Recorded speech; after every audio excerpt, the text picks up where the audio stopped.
We're going to show you how to change the chain on a Garwinner chainsaw.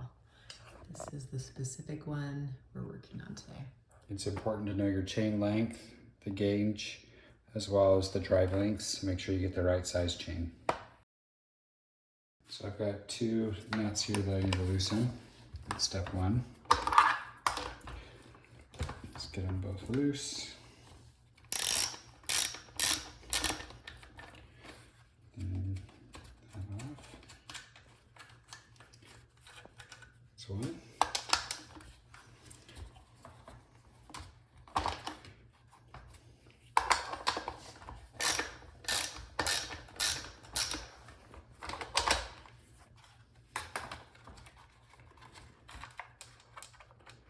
Two.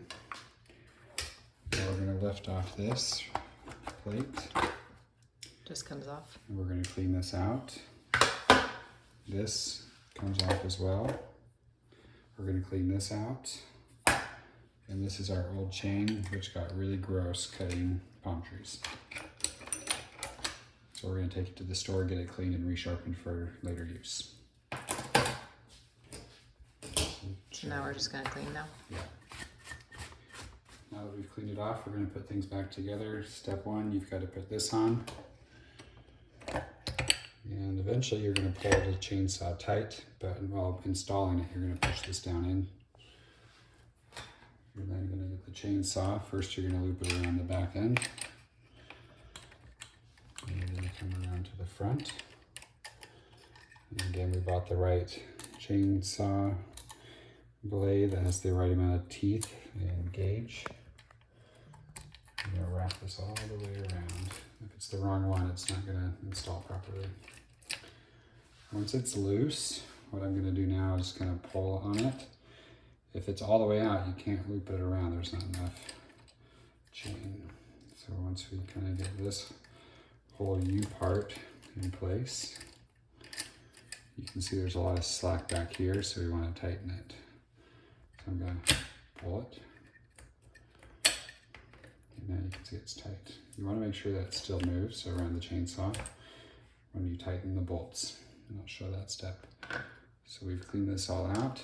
We're now going to put the plate back on.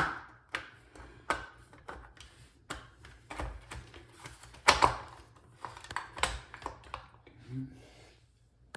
And get the two nuts. And I just hand tighten them first, and then I check to make sure that the saw blade still rotates freely before I tighten it all the way. There we go.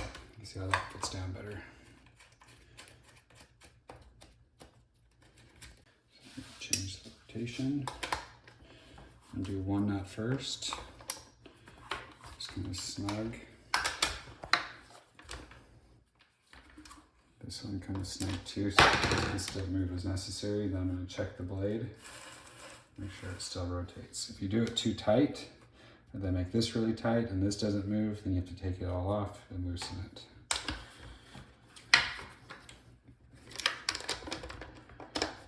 If this isn't tight, the blade will slip,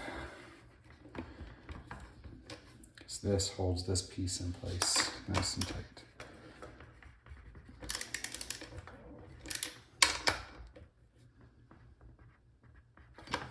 And again, it still rotates perfect without too much slack, and you're good to go. That's it? That's it. Okay. And it's okay that there's a little bit of slack on there. All right, should we go cut some things?